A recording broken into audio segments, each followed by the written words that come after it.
Hello, everybody. Welcome to a matchup in the gold bracket of the playoffs for the 2025 Go Mode podcast between the 4th seed Centroid41 and the 13th seed Scanlor. I am Ari Stark 2942, joined on comms tonight by Dr. John. Dr. John, how are you doing tonight? Thank you, Arya. I'm doing great. Pretty tense situation here. Scanlor in the needs a win to keep the match going. So expecting and hoping for a good competitive race. Hopefully the seed has something fun in store for us. Oh, for sure. It's open mode, and yeah, we're getting going. So divergence already. Nice hammer and sank. Yeah, these two played a very competitive game one yesterday. Nothing but crystals, 5-6s in desert and eastern. Very competitive match yesterday. Very gross, yet still nice flute in the back of Pendant Thieves Town.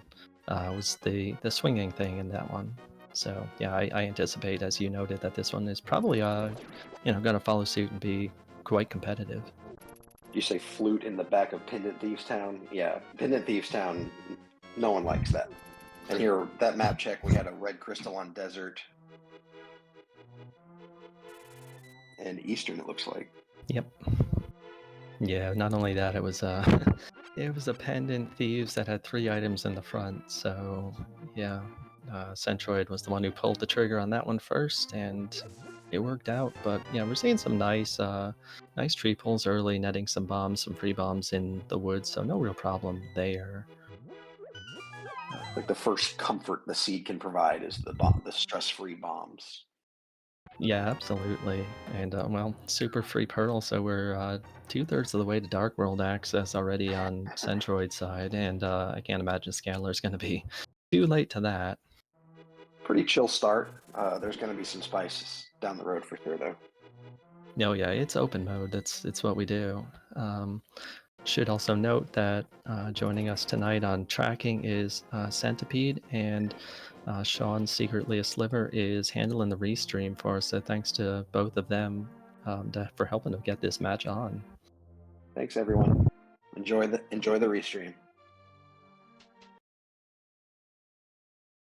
So bush crabs dropping small magic. That's a nice, easy little resource, but not really much worth chasing down. And I don't know that we're getting half magic in this seed, Dr. John. Are you making an early call on that then?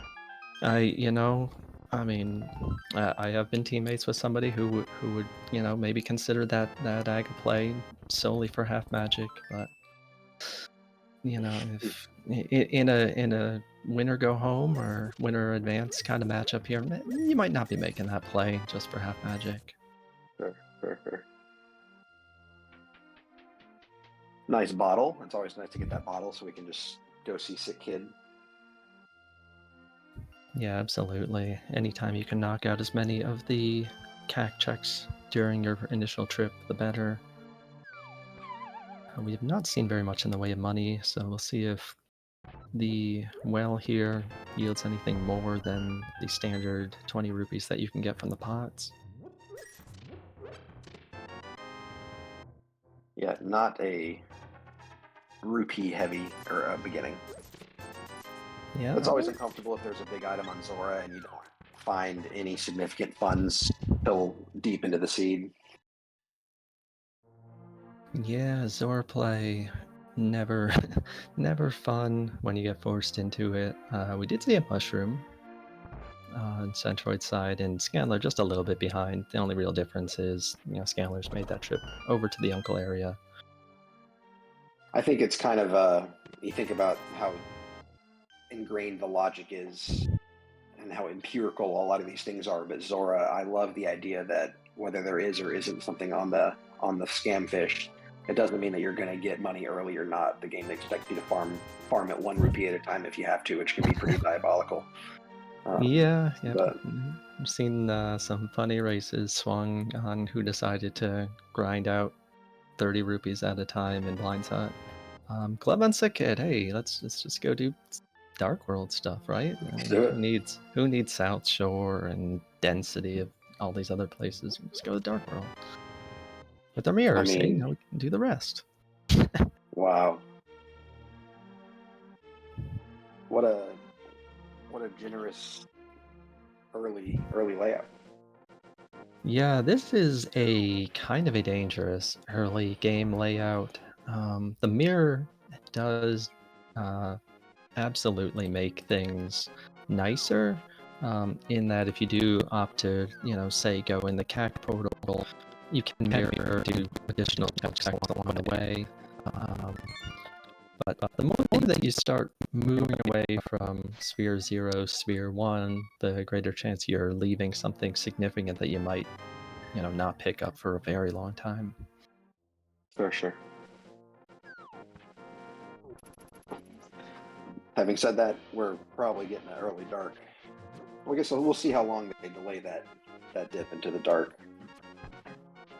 Yes, I mean, Centroid's heading right there. I like this. You're going to get a quick map check. You can knock out Hype Cave for 5 quick items here, and take this down to the South Shore checks. Yeah, without the mirror, I like the play of going left and then saving and quitting out of the digging game. But with the mirror, it is kind of appealing to just head south and see what Hype Cave has for us. Well, and add some money in Sankart. Yeah. But, and we're going to see here again on Scanlor side. There's a mail upgrade sitting on the library, but this is not a boot start mode, so. Yeah, if that's if our only other armor is, say, in Ganon Big Chest, then could be in green mail for a while if we don't find boots.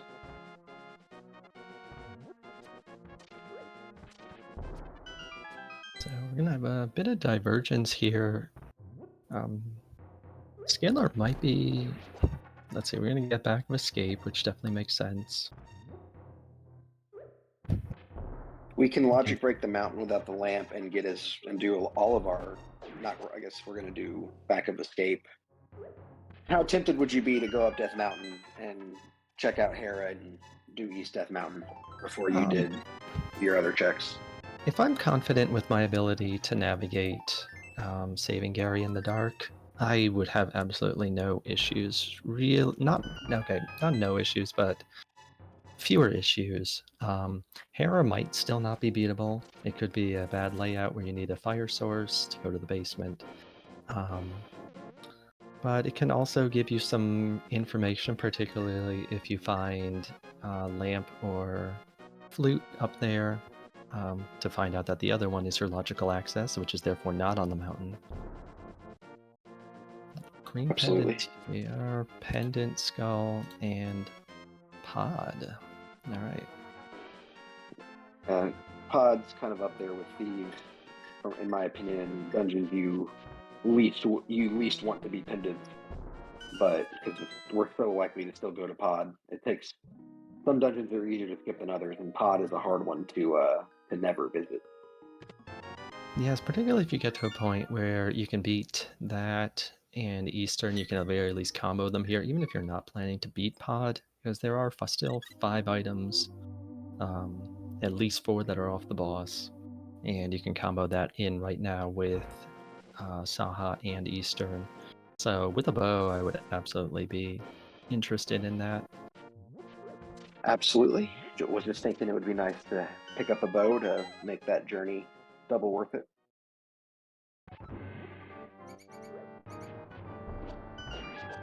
So we got both players trading places here.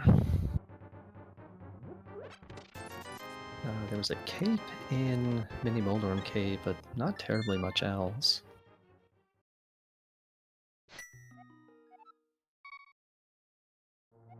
If we didn't have the hammer, we might be thinking Aga, but also I guess we don't have lamp, so this is. And did we get? We haven't got a lumberjack check, have we? Or did someone go up there and check that? We did, yes. Lumberjack was the half magic. Oh, that's what you meant. I see. That's what you meant by that. Yeah. So we don't need it for Dark World access. So yeah, that's not getting picked up. You're right.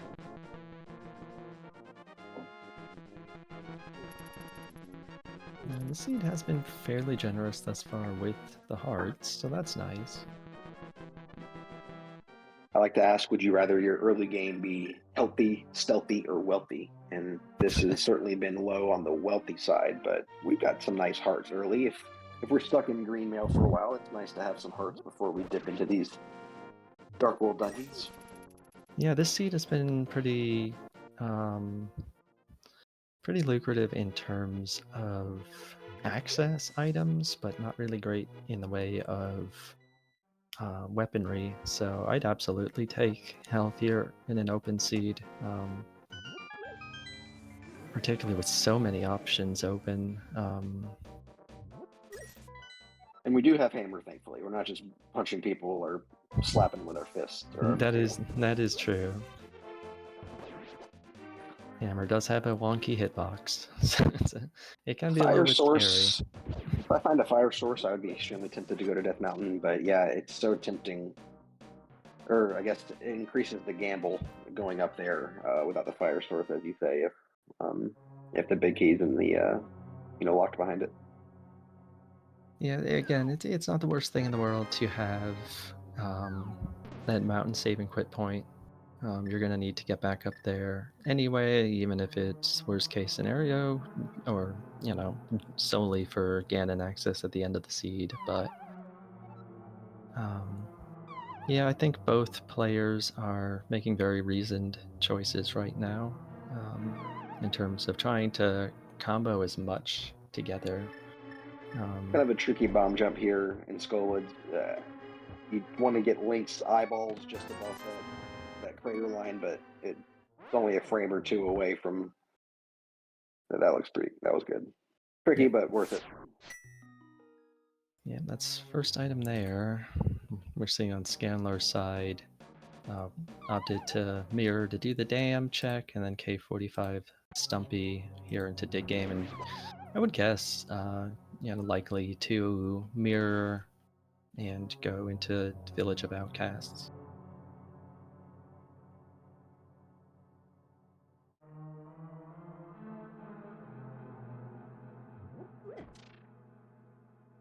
Oh, nice flute. Worth it. Yeah, so now you don't really have to worry about, making calls for whether to go up the mountain out of logic, because a good portion of the mountain is presently in logic. Pretty easy to save and quit out of there if that's what you do by instinct or default. And so, good call recognizing that you can pretty much just with the mitts or the flute being the two items you can find that would lure you and take you back to cat.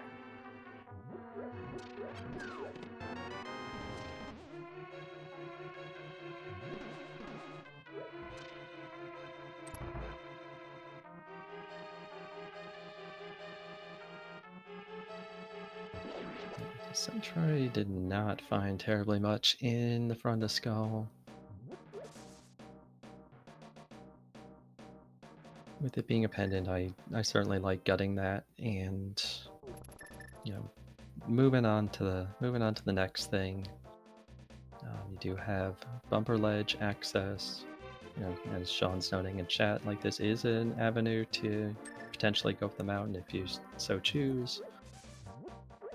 Obviously, the flute is a more convenient way, and that's not that far away, but it's still going to be a bit of time before Centroid gets it one way or the other.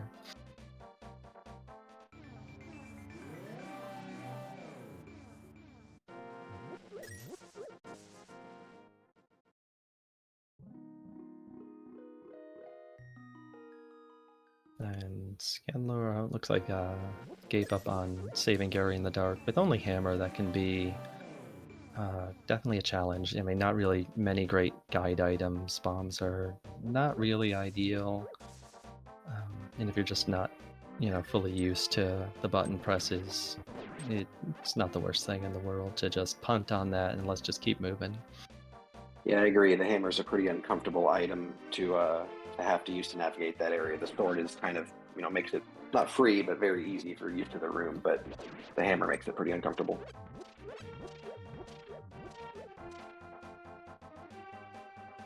Some good game knowledge here from Centroid. Mining these 50-50 skulls for a few extra bombs.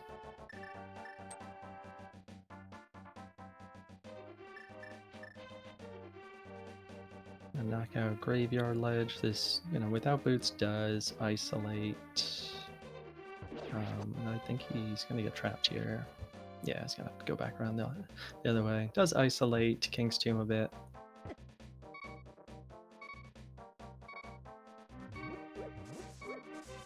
And it's a very precarious situation. This is the fun with hammer hitbox.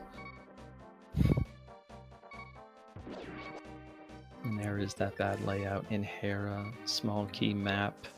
So Scanlor can't go any further without a fire source or hook shot.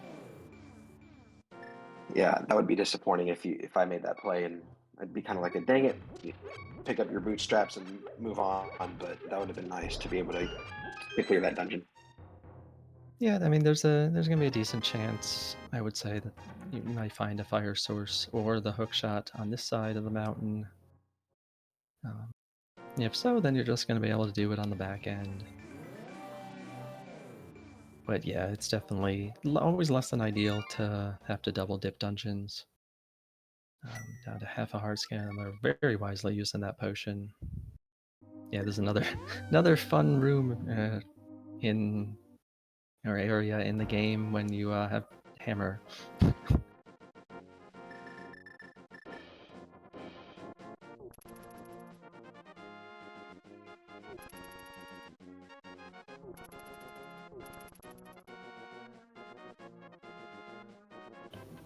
After a bunch of Kaz boots, it's kind of Spiral Cave feels extra slow having to walk it. But It sure does, especially with that. You get the sword right after you get through there, trying to smack all these things with hammer.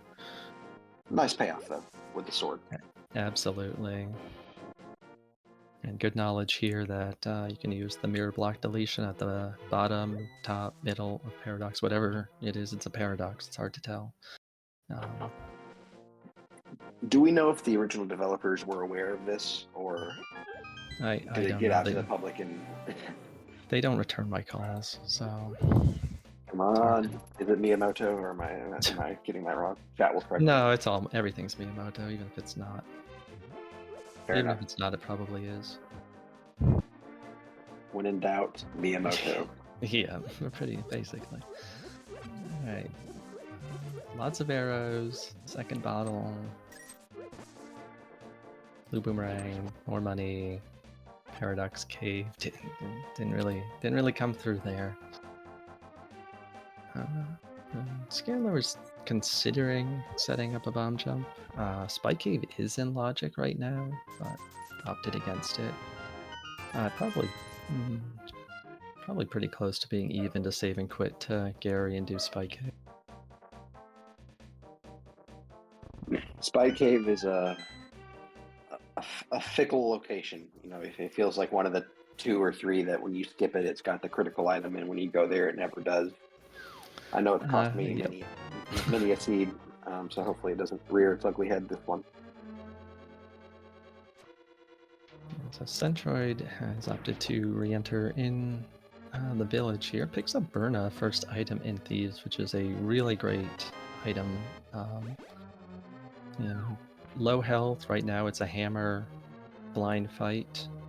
Burna can do a lot of damage. Obviously, not very much magic picked up thus far, but yeah, especially as a clean at the end of a fight, if it goes sideways at all, it's definitely a nice thing to get.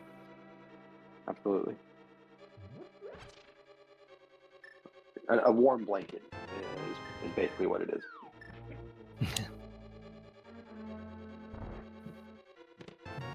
Centroid has the mirror out and is gonna opt out of the back of Thieves.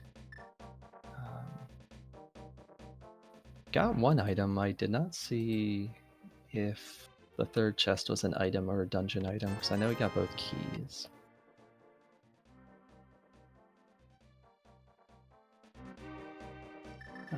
It's probably, a situation where maybe the fight doesn't feel super comfortable right now. So, and that's okay. I mean, part of it. If you know your stuff and you're better off doing it later, then okay. Yeah, but yeah, here is another sword though in the bombable hut in Village of Outcasts. So I wonder, will that change the calculus? And it doesn't seem to.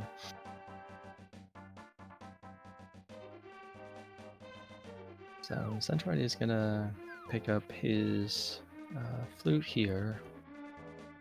That still has the back of thieves to do. As Scanlor comes in and is presumably gonna attempt to beat this. I think with that much health and the hammer, and it's a crystal, we're beating it. We're going for it at least. Oh yeah. He does have that. He has that boomerang from the mountain. He's got 2 swords now. Has both safety items. Yeah, pretty solid shape. So Centroid is still digging here, but maybe looking for a little more magic. Where's the flute? And it is the seed randomizes the same number of digs, and the same like AGA 1 patterns and AGA 2 patterns the first time through for both players, correct? That is accurate, yes. Yeah. They would not be fair otherwise.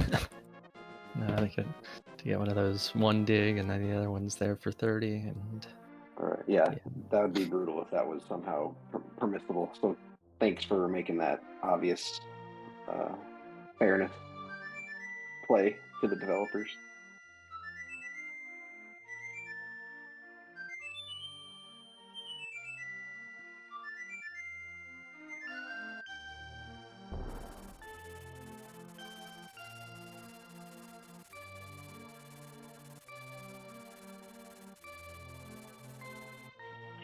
What's going to be in the back of Thieves Town, Arya? Nothing in the big chest, and I don't know, 20 rupees and more arrows that we can't use. I wish the small key locked itself in the big chest more often than it does. I wish it did it every single seed. But what would you say the odds are? Or I don't care what the odds are. The actual results feel like about 1 in 20. For what? In which? Make a small key locked in the big chest. Fairly decent, I think, in open and Kaz boots. Sure.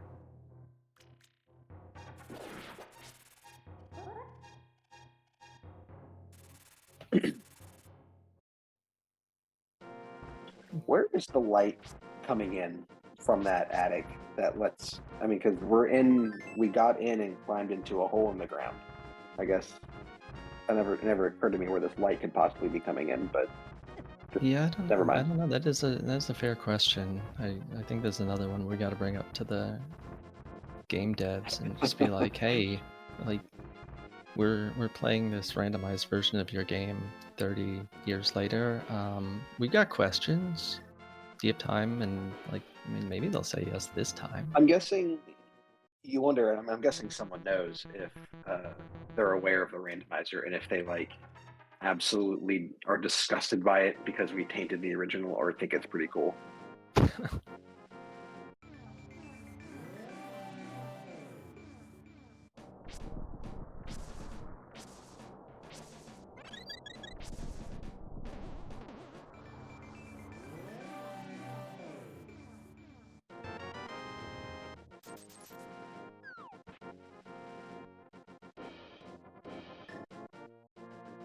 Oh my gosh, I can't believe it. The big chest didn't have progression now. Sean is dropping knowledge here in chat that the Dark World is a bit of a mistranslation. It's not actually dark, it's still the Golden Land. It's dark in the context of evil. Well, thank you for that knowledge, Khan. Secretly full of game knowledge.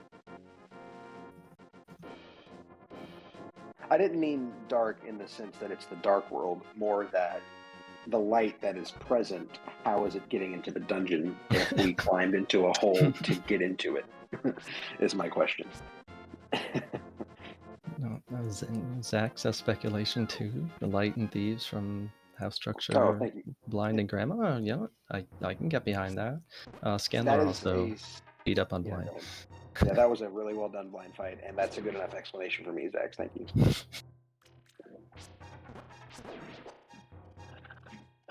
Okay, y'all don't have to keep crushing the theory. Just let it be provocative, please, chat. It's Twitch chat though. Alright, so that's second sword for Centroid. I mean, it's going to be fairly equal in terms of checks or locations seen, but the difference right now is obviously that Thieves Town beat on Scanlor's side because Centroid has to come back there, and that's not super fast right now. Yeah, first crystal doesn't mean you're going to win the seed, but it's definitely nice to be on the board and on our way to more checks and information. But Thieves Town probably can't be too far away from Centroid's plan. Yeah, the thing that's a little rough about it is, no boots, no mitts. It's slow to get into Dark World by the CAC portal. It's slow to walk to the back of Thieves.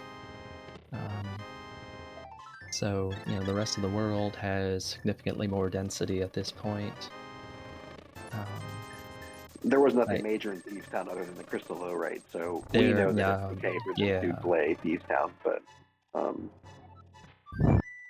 and if they're not concerned, then I'm not concerned.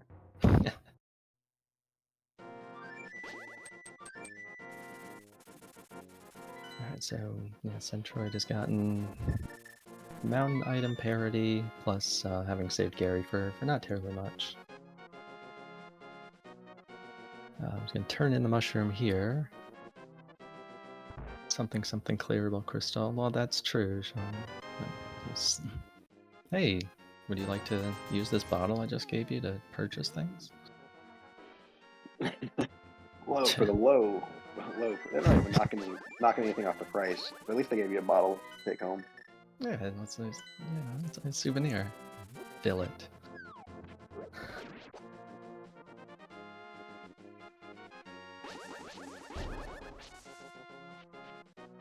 We need more fire rod and skull seeds because you just it's so easy to delay going there without it, and the seeds where it's there can be pretty crazy ones. I don't think we saw the vanilla big key chest from either player, so it could be there. I didn't say I want to play it, Sean. I just want to see people endure it. Yeah, see, that's why we're in comms and not playing. You get to root for all the you get to root for all the garbage to it's kind atone of for the trauma of your own experience. This is my fourth comm now, and I feel like just a totally different person comming a race than I do racing a race. So, but I think it's okay because I think it's okay.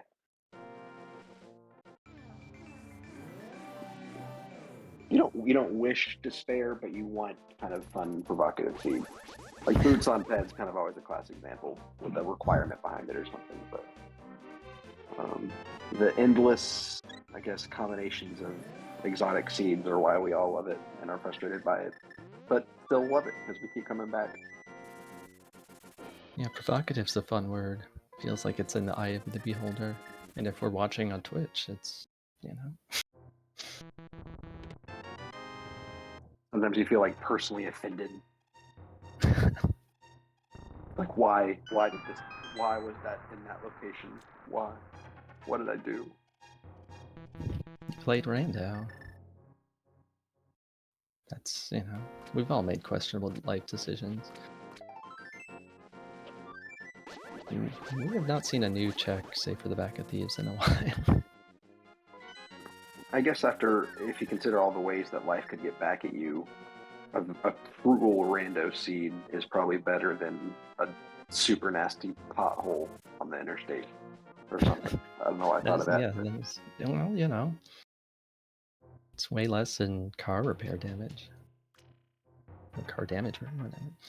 And yet, how many rando players in that moment would trade that when you die right as you wait at the end of Spike Cave, and then 30 minutes later it had your ice rod? In that moment, half the rando players would trade it for some car damage, I guarantee it. I kid, but all right. What are we doing here? I would say it's not opened up yet. Would you? I mean, I feel like No, we this need seed we is need absolutely not opened up yet. we need mitts. I was being kind. We need mitts. Yeah. We need bow. We need hook shot. Yeah, the question right now, it kind of feels like both players are trying to dance around the pod eastern area without a bow, and And fire source. I mean, give us something, please. I mean, yeah, with fire the rod, I'm guessing both players are comfortable with dark rooms, but we can't do dark rooms if the hard ones at least without fire rod. yeah, the tough thing right now is the massive density that exists in this seed is in that area.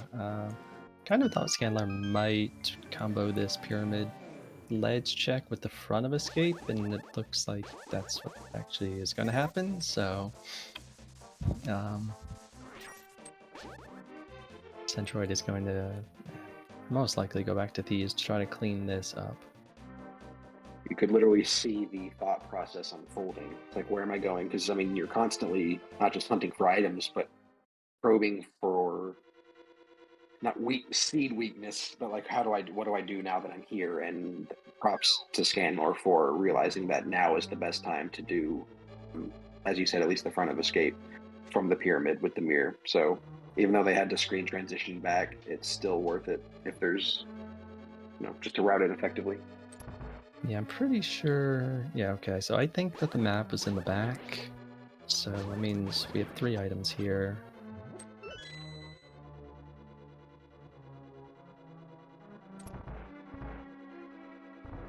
Yeah, The Sean, I Dark think. Cross being one of the rooms that I am not in love with doing without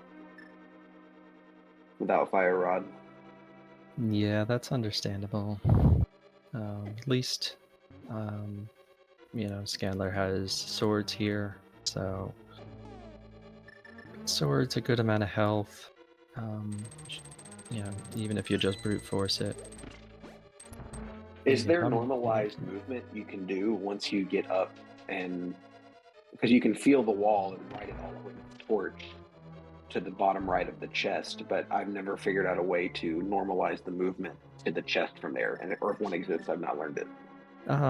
What I like to do with, like, let's just say we're in a situation here with what Scanlor has, just sword, no hookshot, is align myself with the top torch in the right corner. Oh, I think it doesn't even matter because you're just going to get Lamp and Zelda's cell and you don't have to worry about dark rooms. Never mind.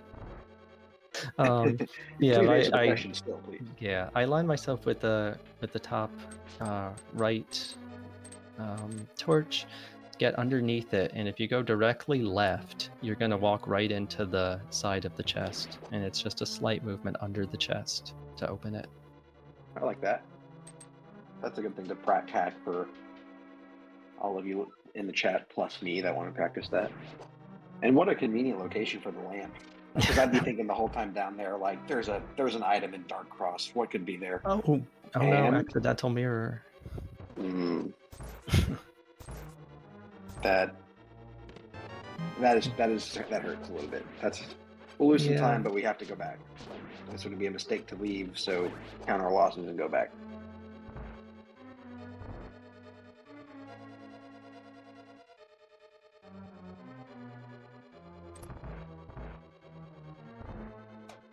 Let me see. You never know when the pinata's going to burst, but with that lamp now putting... because if there's a key in that first chest in pod, then a bow could be now anywhere in the back, right? Or right there in Dark Cross. See, let's just talk about items and they're going to show up. Well...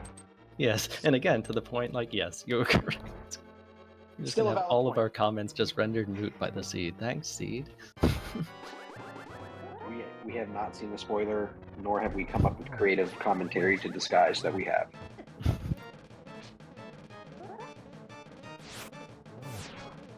Centroid's blind fight.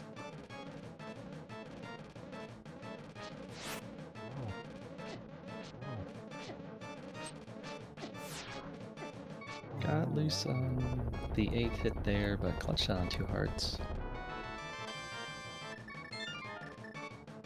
A little uncomfortable, but we got it done.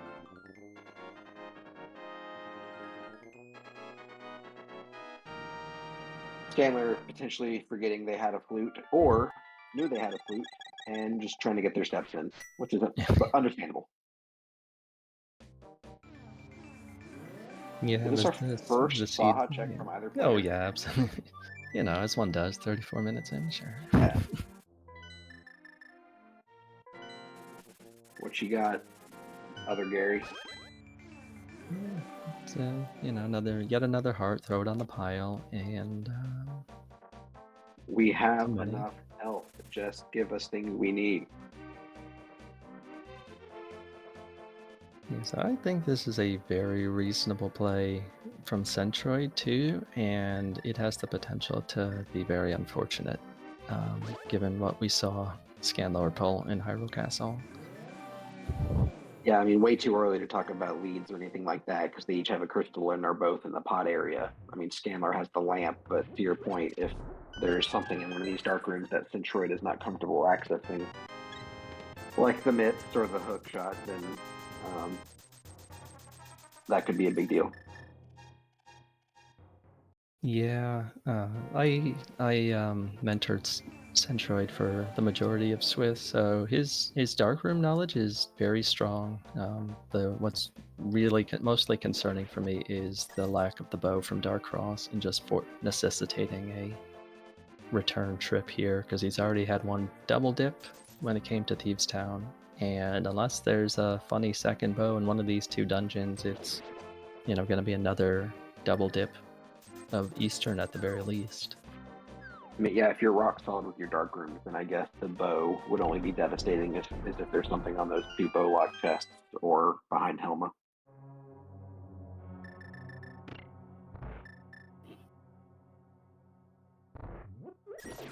I guess you can mimic clip the. You're much more aware with Centroid's. Yeah, we did not. Skill set than me, but we did not do any mimic clipping. He does know potion glitch unlock, and that is a book and the first item in pod, and yeah, that's interesting. So hard bow locked. But we have a potion, so I guess speaking of the potion glitch. Yeah, I think if you're here, let's commit, and then possibly gain some knowledge about. Oh, we got boots on Scanlor's side. Nice location for the boots. Yeah. And it's also interesting because Centroid has no idea what the bow is, and so to them this is a logic break. We know that it's not because they can have the bow at this point, but it is it's going to be on their brain where they have to find if anything is here, the bow have to be in logic.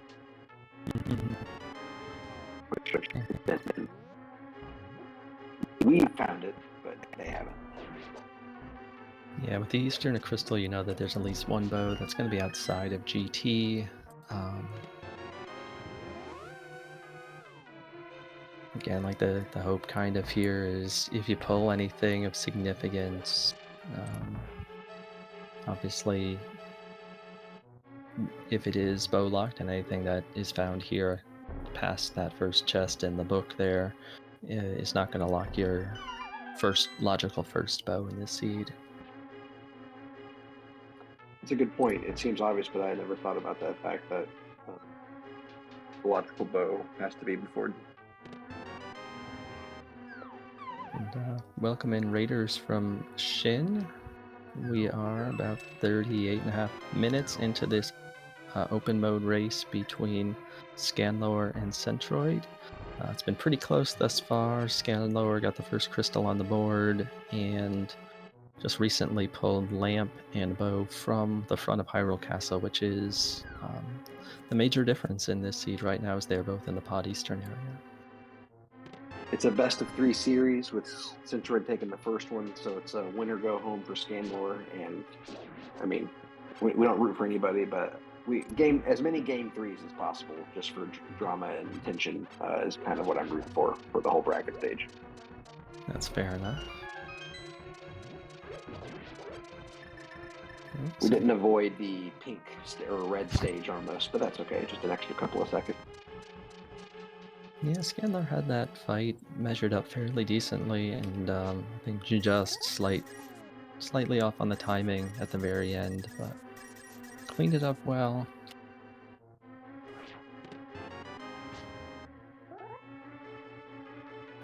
Yeah, he's gonna try to knock out Pod here.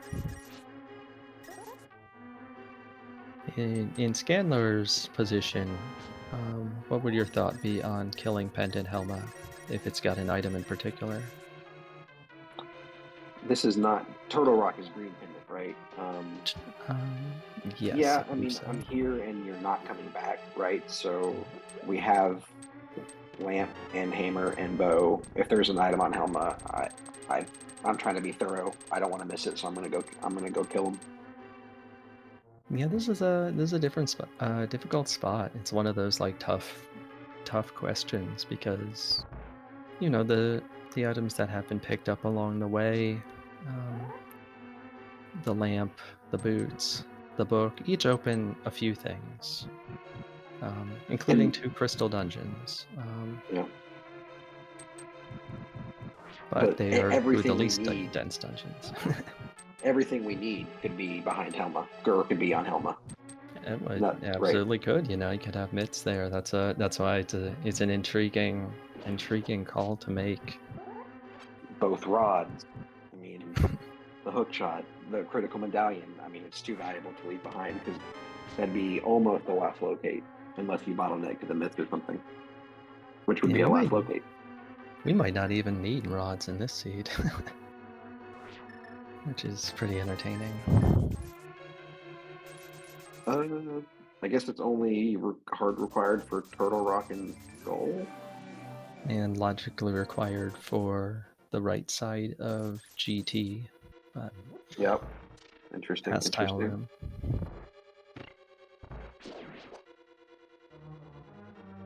But there's nothing stopping Fire Rod from being in big key chest room of GT to get to the big key on the right side, right? Oh yeah, absolutely. That'd be pretty gross. I guess that's kind of, I mean, it's not going to happen because that's pretty nasty, but that is now what I'm hoping. I forget which mode it was. It's either Kaz Boots Open, something like that had both rods in Hope Room and GT. That was entertaining. Is that Hope? I mean, what is that? I'll show you other word for that. I mean, it's close enough to Hope. Sure.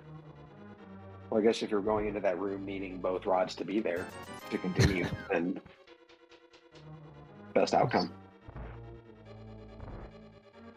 I love how finicky the dash line is with these rupees. Like, if you're barely off, it's like no money for you, buddy. Like, what? You do the double dash, get no rupees up and down. It's the true mark of skill. Who cares about the rest of rando? I remember one time you can do meme stuff. So I know there's always 4 keys in the front, but I was not aware until a couple weeks ago that there can be more than 4. Yes, because I'm used to the if there's 4 in the front, then the combination of 2 keys in the next area allows me to potentially skip Harmless Hellway if you know the key layout. And I remember leaving a critical item behind without realizing that there could only be 1 key back there if the front has 5. No. And so I guess a modification to the pod key layout really important because I feel like I played 100 keys in a row with only 4 keys in the front. I was blown away the first time there was more. Yeah, that at least 4 small key caveat can be tricky if you don't know the nuance. Was that not $20 or Samaria on Desert Ledge right there?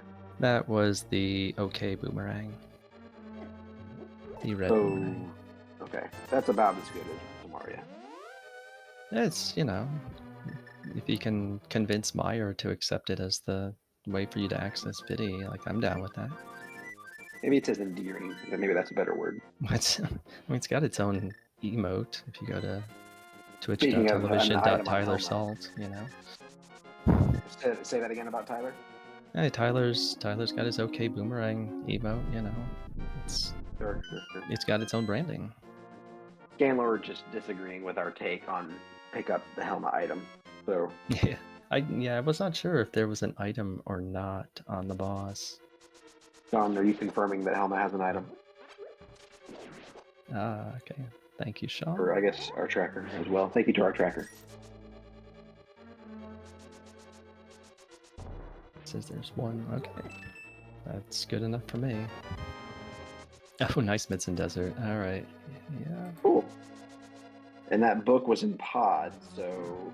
Yep, that book was shooter room chest in the front of pods. So... Not blocked by lamp or bow. It's crazy because in these open seeds, I actually do quite like delaying the escape play. And for both bow and lamp to be there, not costing Centroid at the moment, but Well, and we don't need lamp. It is costing him an additional trip into Eastern, though, because he is almost certainly now going to chase the mitts, and the mitts open up a lot of stuff.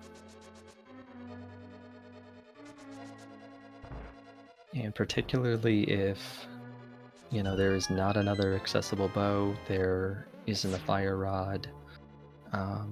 Well, no, the bow is really the bigger problem than the fire rod. He's going to be doing a lot of stuff that is not front of escape, most likely. Oh, yep, and good point by Sean. The lamp, it makes this a desert beat for Scanlor and another dungeon that Centroid is going to have to return to. Very true. Very true. I like that.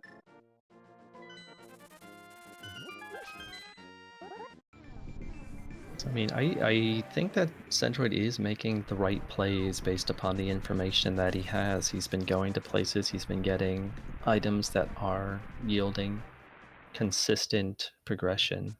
The unfortunate thing is one of the few places that he has bypassed has,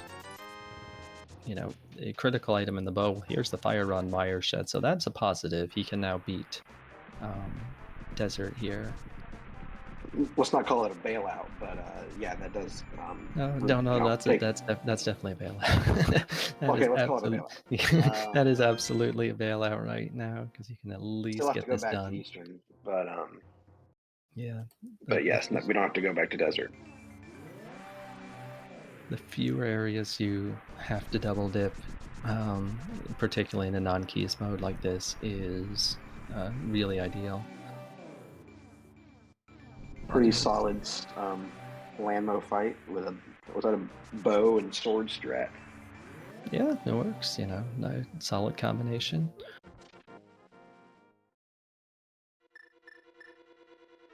That's crystal number 3 on the board for Scanlor, including both of the 5/6s.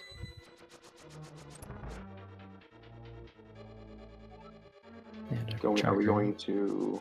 Yeah, okay, so we're going to get our fire rod here. So Scanlor's probably feeling pretty good. I mean, hook hunts are never fun, but what is if it's in a nasty location? Yeah. So yeah, we hard need hookshot, flippers, Samaria. And can those all be on... Well, Samaria can't be on Ped. Correct. But flippers certainly can. Yes, because ice is also a crystal.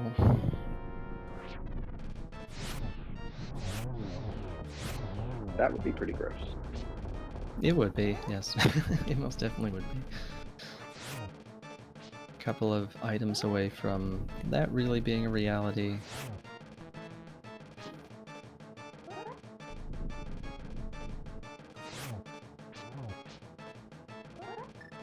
And to be fair, hookshot could also be there because you can just take the slow way around the first room or second room in Turtle Rock. Yeah. So, Lambo taken down for Centroid 2, that is Crystal 2. Scanlor's going to give us some boots checks here. Pyramid Ferry is now open, is it not? With another 5-6. Yep, it is open, and the unfortunate thing is, for Centroid in particular, he needs the bow to be able to beat Eastern to get that accessible, because doing Pyramid Ferry was the next best time to do Front of Escape. When Centroid went to pod, did they flute to 5 to access it, or because that's why Scanlor mirrored from Pyramid? It's because that's how they went to pod. Centroid did flute there from, I believe it was the Village of Outcasts area. Well, yeah, right now, the way that we were joking, Sean said, "Why aren't you using your flute?" I think that might have been leaving. That was leaving. Yeah, that was leaving. Yeah, never mind. But still, just the way we got to pod is kind of a difference in the seed right now.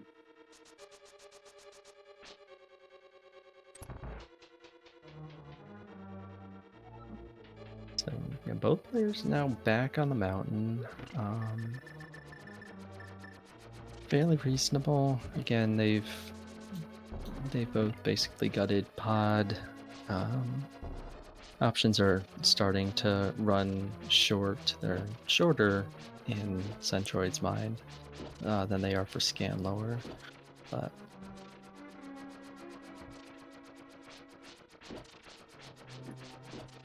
yeah, I mean, we can do all of Dark Dead Mountain now, except for the last 3 chest and hookshot cave. No. Yeah. Yeah, we got 3 items there. Yeah, I mean, finding hookshot between here and there would be a dream. Oh yeah, for sure.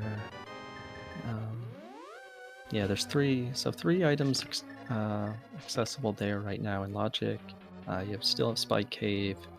There's 2 items here in Hera.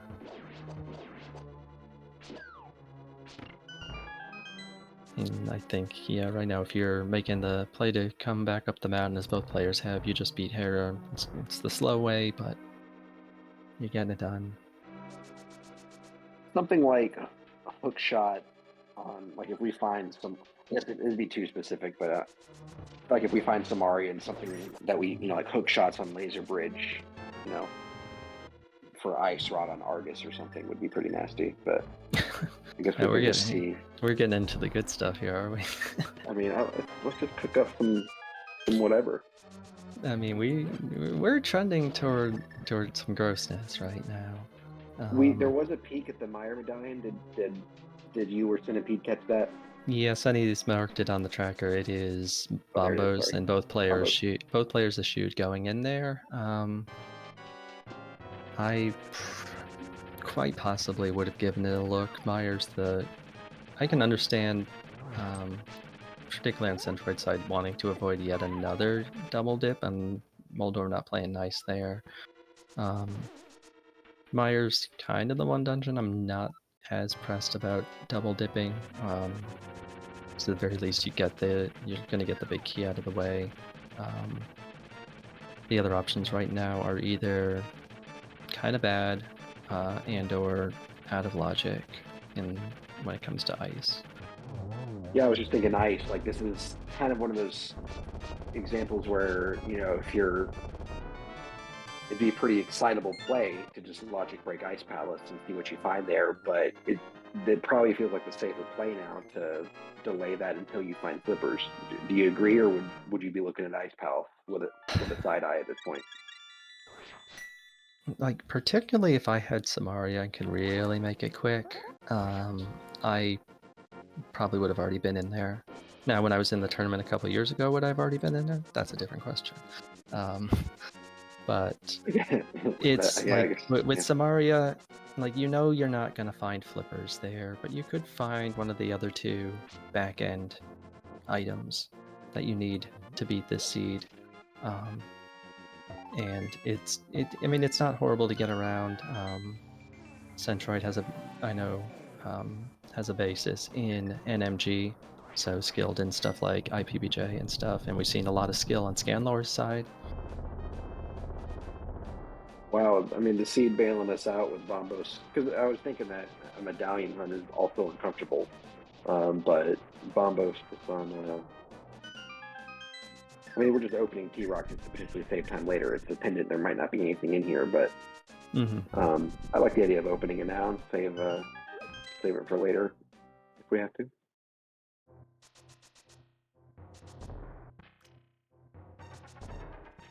So here's the only in-logic check in Hookshot Cave, $20, thank you. $20. Yeah, both players really hurting for money. So I'm really happy The that, Ice Palace play is a good. You have to be pretty comfortable with your logic reading, because if you did find Hookshot, right, and you'll never find the flippers, as you say. But if you do find Hookshot, yeah, you'd rather have it than not. But then you got to think about, then you would never find flippers in Hookshot Cave or anything else behind the Hookshot. Yep, that's a very astute point.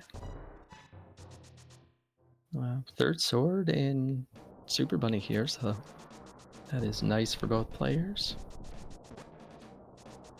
Still only in our green armor, with our only armor so far in library, which we can get now if we want to, but we won't be back there unless we're doing Smith Chain, which we haven't seen that or hammer pegs from either player. Is that right?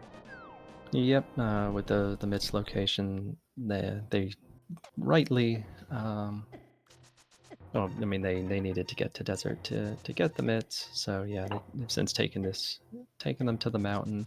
Yeah, Smiths right now, I'm totally good with that.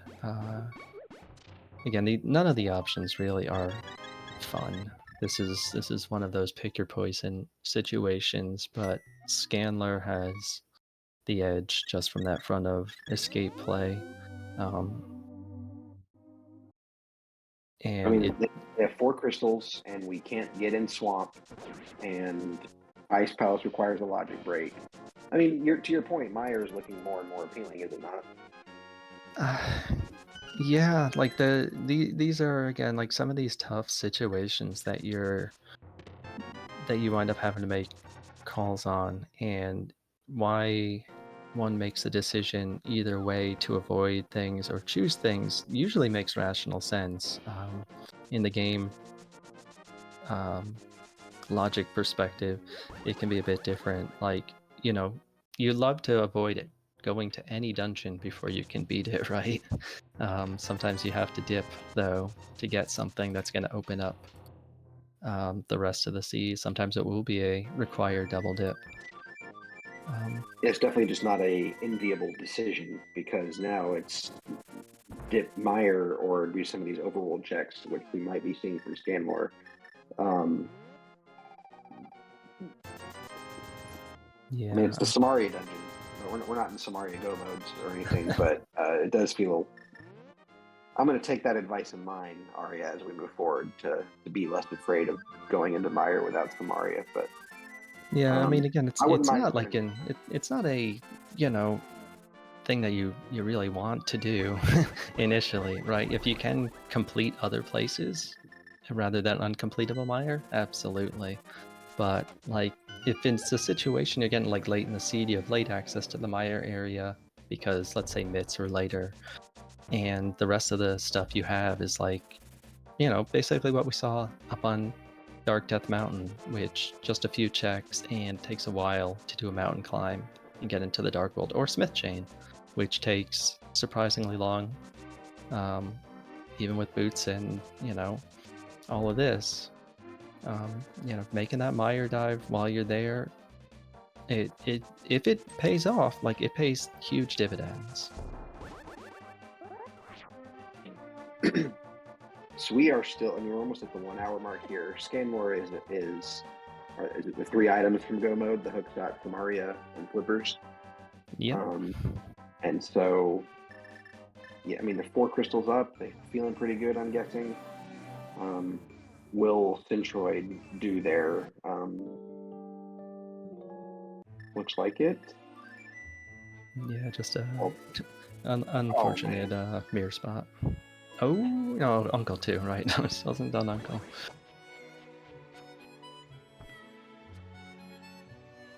Choosing to flute on the chest home.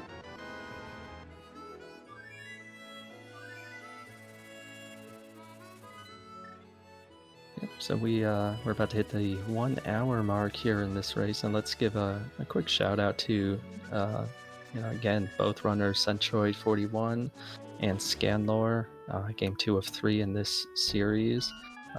Links are in chat. Give them a follow. To terrific players, as well as the rest of the crew. Dr. John on comms, Centipede tracking, and Sean handling the restream for us. Thank you very much. And thanks to Go Mode Podcast for putting on the tournament and letting us newbie runners take on this awesome game. And that was Hookshot on the purple chest fender, if you saw that, Arya. So no, I did. I saw Shin's comment in chat, and I was like, "Where was that? Oh, purple chest hookshot." So they fluted the purple chest there, but we abstained from K45 and Stumpy. Am I sorry if I'm misremembering? Did they check that already? Or yeah, they did. They did that. Okay, that would make sense why they would flute away with the chest. But that is a very still don't have flippers. They were trying to swim to.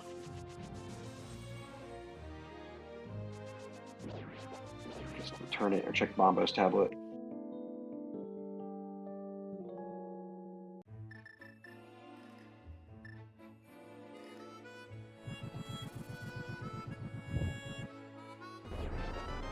Yeah, that hookshot doesn't feel great at this point. It's good for go mode, but especially if you've come off of Dark Death Mountain and left 3 things in the top of Hookshot Cave.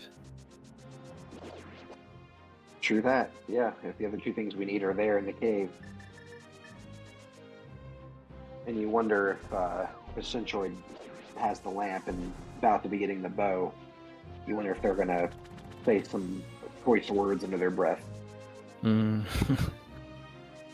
Yeah, that's a rough one. I think that in a lot of regards, Centroid might have been trying to hew to logic in this seed, and I would say the Fire Rod did put Darkross into logic, but that was late and locked behind a pretty silly chain, all things considered. But yeah, that's one of those, like, I could have potentially had this quite a while ago. Yeah, that's true. That is true.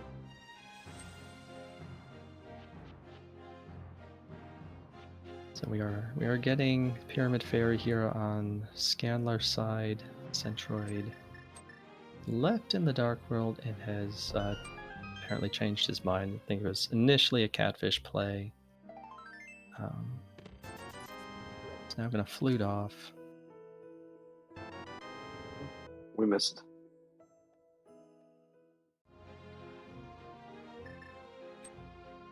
It's always nice to get a free not potion. So I'm trying to think what does Scanlor have left here? We've got catfish that we were about to see. We have Pendant Helma. We have, I think, 1 item in the back of Skull. Zora, Hookshot Cave, and the front of Meyer. It's a longer list than you'd like, I guess. But yeah, like these are the ones where it doesn't feel fun because everything is so spread out and really nothing is quick. And at least you can throw this into Zora. That's true, yeah. Oops. I would not have wanted to see that in particular, but why are you not a fan of that location for one of our that opens up? No, it's Samaria. That opens up Turtle Rock. Yeah, but flippers could just be in Meyer and we're good. Oh, they sure could. And they could be super bad. It's just one of those, you know what, if I'm going to prefer one or the other, I'm going to prefer Samaria Go mode in this one. But having said that, it would be borderline criminal to go to Turtle Rock before Meyer at this point. Oh, it's not right? going to happen. Yeah, it's absolutely not going to happen. I don't think it should happen before Meyer or Ice Palace. Because, you're not finding flippers there, but there's nothing in there that you really care about, so you just knock it out. That's interesting. Yeah, because flippers can't be behind anything in Ice Palace, so you can go mode that dungeon even needing flippers. It's kind of a unique situation. I mean, Shin, you're right that the flippers are always in TR. The question is where in TR? Mimic Cave? Yes. It could be on Trinex as long as our Ice Rod is not an Ice Palace. Surely it wouldn't be. Okay, so that's crystal number 4 for Centroid. So this is probably going to be maybe Pyramid Fairy into Catfish on his side too.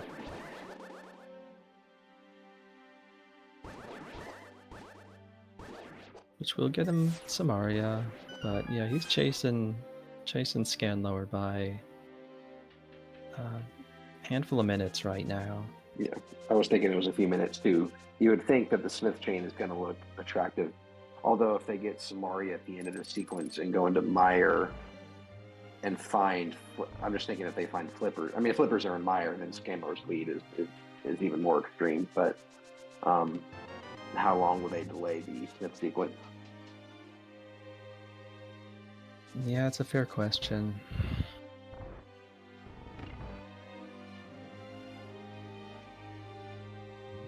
Flippers and Turtle Rock. Yeah, I mean, because we haven't even. Skullwood has been a pretty generous pendant dungeon seed in terms of not having to do too much. Yeah, thus far the book in the front of the pod has been the only thing we've needed from pendants. We're not even thinking about Mothula at this point, although it is absolutely possible for our flippers to be behind Moth. Yeah, but basically anywhere that's outside of the 2 flipper locked dungeons and flipper locked checks, like the guy under the bridge or Waterfall Ferry. So I mean, it could be super gross. It could be ultra simple. It's somewhere in between, most likely. Yeah, smart money is on somewhere between super gross and super simple. And we hinted at it earlier, but let's just say it again, that flippers could absolutely be on PED, and we have yet to have a PED check. And so until then, they could be there. Important moment here to see what Centroid does after they pick up. Yeah, I think you either take this to Zora or you just flute off, and I mean, Zora's never gonna get faster than it is now. I think there was both items here in Meyer, so there's not the answer for flippers. Like the 1 seed, you want it to be vanilla flippers. Come on.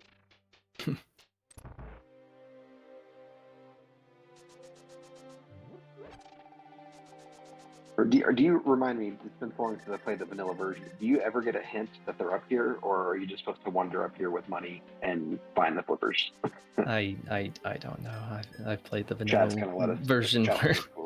Yeah, I'm gonna go with Sean will know. Yeah, Sean will know, or Sean will not know. Sean, he will know. You get a hint. He will know. I wish I was smart enough about the game to conceive of a question that I was fairly certain Sean would know the answer to. But if it involves an MG in the vanilla game, I'm gonna go to him for answers. Yeah, fine line between experienced and pretentious and MG runner. I'm just kidding. Found you're the best. and Centroid's about to join Scanlor here in Meyer. It's a pretty swift layout for the keys and the 2 items, but yeah, Scanlor is... I missed it.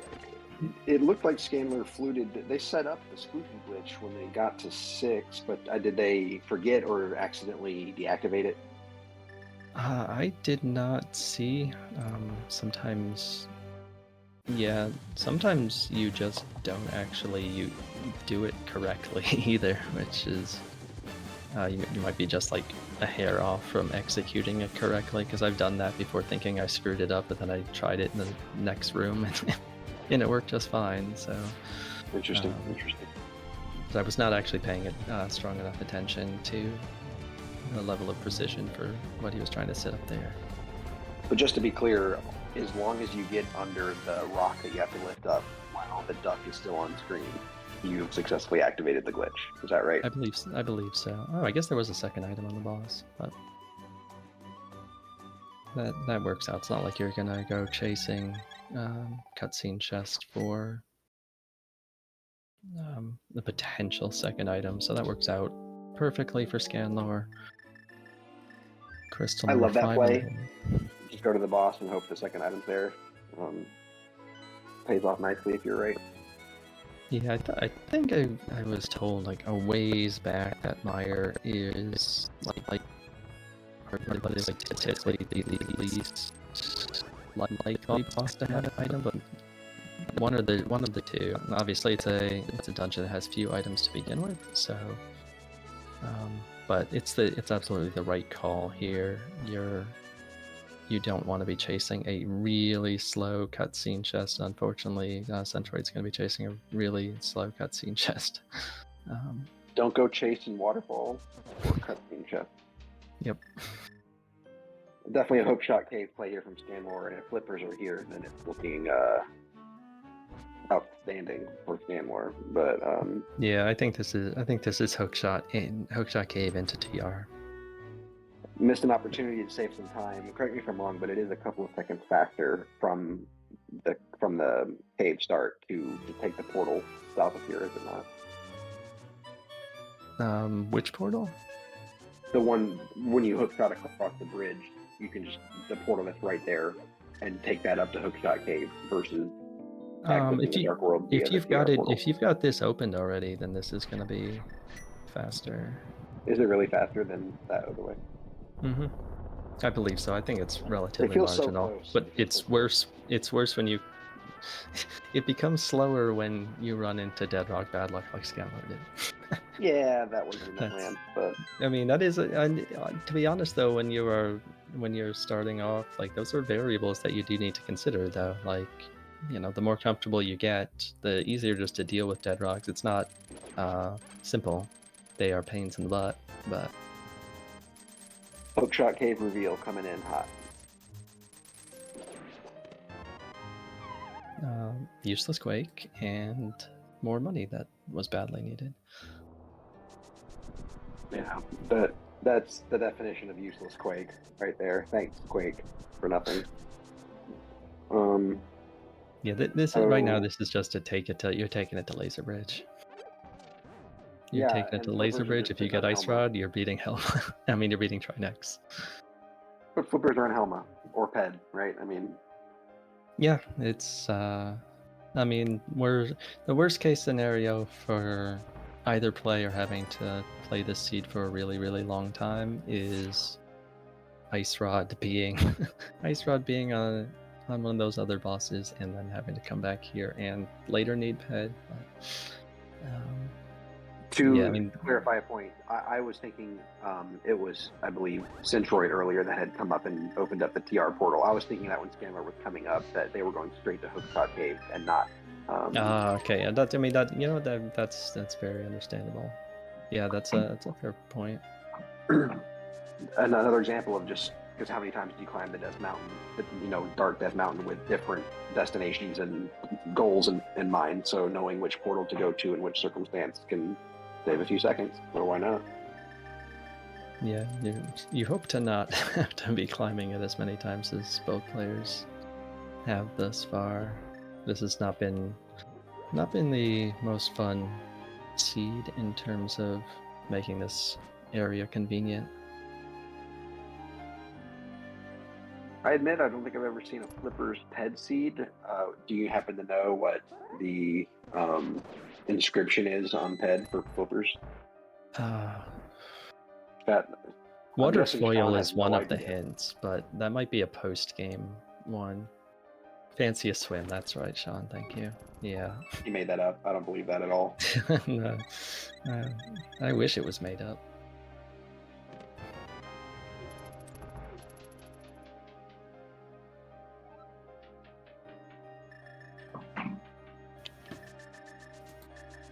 So I mean, we're Swamp and Ice Palace away from Open and GT.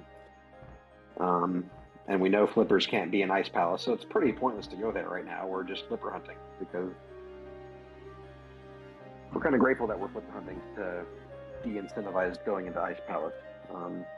So if Centroid does something that Scanlor has not and finds the Flippers, then that turns it around.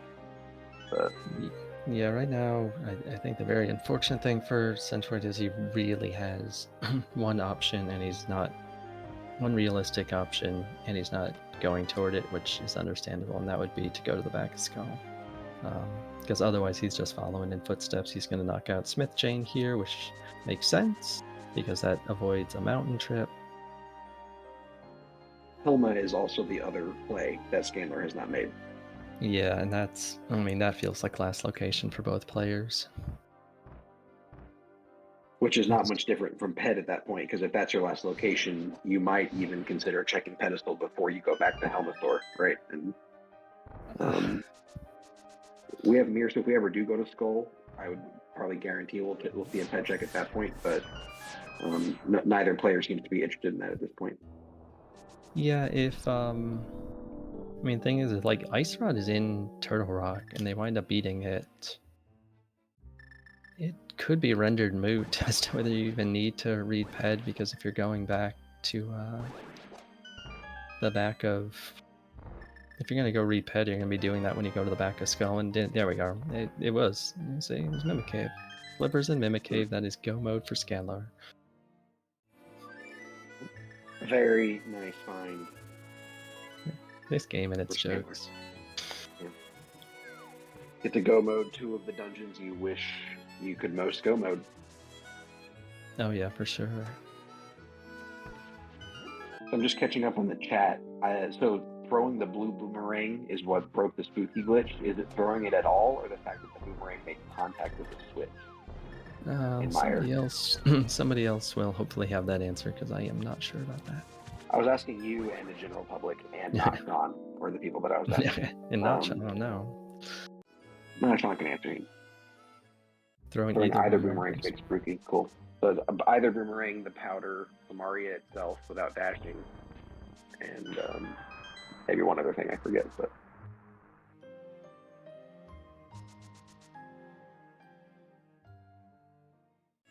I love that dash off the water pole that Scanner did. Yeah, you can do some fun stuff.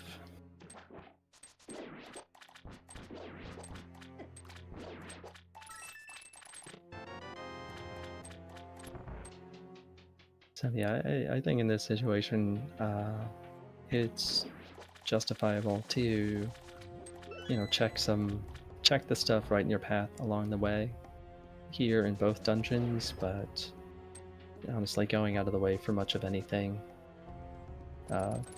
feels kind of tough to justify. They do have Tempered Sword. They have a couple bottles at least, all 4 bottles actually. And money to fill them up. That's what I was thinking. Like, you might. Scanner needs a win, and so I'd be stuck. There's almost no way they're going to get the blue mail from library, and so I would say the only safety they're going to take is going and filling up, at least 3 bottles with blue potion, and hope to find black, half magic's dead. It's a lumberjack. So maybe progressive armor on the way to GT big or something, but at least get a bunch of blue potions. Yeah, it's basically mail or luck boxing silvers. Honestly, I am a little bit surprised that neither player did pick up that mail upgrade. I guess with the obviously with the flute, it was when doing the smith chain, you're going to flute off with that. Um, Yeah, and I forget who found it first, but at the time they mirrored the flute, or to activate the flute, they didn't have boots. mhm. So yeah, Centroid going to get the flippers obviously at the end of this year, but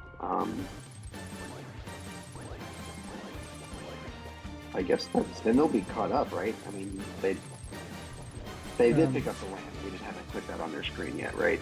So they'll be. Yeah, they did wind up getting both items in the front of Hyrule Castle. So, there'll be item parity. They'll be in go mode very soon. But Swamp is now completed here on Scanlor's side. It's an awesome. I don't know what you call it, a no cycle or a one cycle, but the double fire rod with the sword spin, well executed there. Yeah, very great. Great job wrapping that up quickly. I mean, we were talking, but it was a flawless Specky clip, flawless Samaria diver down, just a well done go mode Swamp. You can kind of feel the confidence surging off of Scanlor at the moment. I wouldn't be surprised if they smash Ice Palace as well. Oh yeah, absolutely. As Sean's noting in chat, I mean, great showings, as you've mentioned a couple times during this race. Win or go home for Scanlor, and there's obviously, everybody handles pressure differently and puts different levels of pressure on themselves. But I know from a few years ago, I was in 3 game 3s in the playoffs, and every elimination game was very nervy. Oh yeah, so I mean, it's very easy to let every little thing get in your head, like, oh my gosh, my opponent could have done this, could have done that, and if it doesn't work out, then it's over, in spite of the solid play that I've had in this tournament. Absolutely. So they're probably feeling pretty good. I mean, the flipper location being in Mimic Cave and in Pendant TR, and there's no real reason to suspect in any way that Centroid would have got them like 15 minutes sooner or something. I mean, I guess it's possible. I agree. I think they're at 121. They're on the way toward crystal number 7 here. Really haven't taken any major time losses. They've not had additional dungeon dips, so it's been a pretty steady run of progression, and the seed most likely making a lot of sense in terms of where to go. And on Centroid's side, like I mentioned earlier, I think he got a bit unfortunate not doing Hyrule Castle. He kept finding avenues toward other progression that did keep him moving, but missing out on getting to the lamp and, more importantly, the bow earlier, has created this deficit that he now has to try to run down. They had to, I think, I don't know, they probably didn't have to get back in that portal. They probably could have fluted standing in the doorway, but they might have temporarily either forgot that was their go mode, or just kind of got excited, but wasted a few seconds having to mirror and get the portal out of the way. Yeah, especially we saw a few frustration slashes there. That was probably a situation where, and with the amount of double dips that Centroid's had to do, probably feeling a bit of frustration here to still have that much, relatively speaking, left. Still not a horrible time for the amount of additional double dips. It's been more efficient on Scanlor's side, and wrapped up that cold stair fight very solidly for crystal number 7. Are we ready to play the game? Everyone's favorite game. Oh, what game is that? The game is, I haven't even introduced the game, and people are already playing the game in the chat. That is not how we do it. No, I'm just kidding. We start by entering a guess between 1 and 22. There's a 1 in 22 chance GT Big Key is, well, there's a 100% chance it's in GT, but 1 in 22 chance it could be in any one of those chests. So, what do you think, Arya? What's your guess? I mean, Shin stole my guess. You know, he did it in honor of me, so I'll put my backup guess in chat. There we go. Do you and selection number 1 go back a long time? Yeah, Shin and I have. We played in this tournament. We've been teammates in league and in other tournaments since then. Good friend. The only guesses so far are the first 3 and the last 2. So I guess we got a 14 in there. So I'll go 7. I mean, I like to play craps. So Fair enough. 7 generally not a great number, but if you play the don't pass, then you love the 7. So we'll go with the 7 today.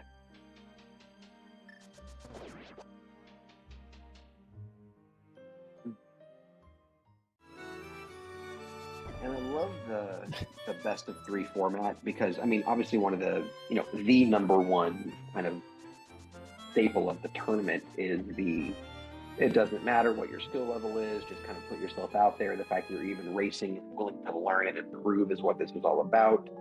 And then some people take losses easier or tougher than others. I know I'm in more of the latter group with a couple of my Swiss round losses. But having said that, the competition, I think, is, with inside all of us. No one loves to lose. No one's like, yeah, kick my ass.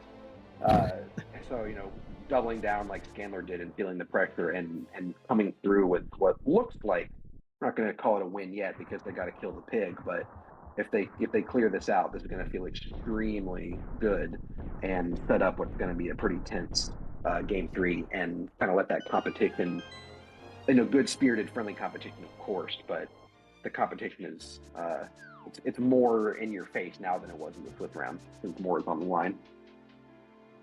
Yeah, it's equal parts fun and super nervy, but I hate to lose, Arya.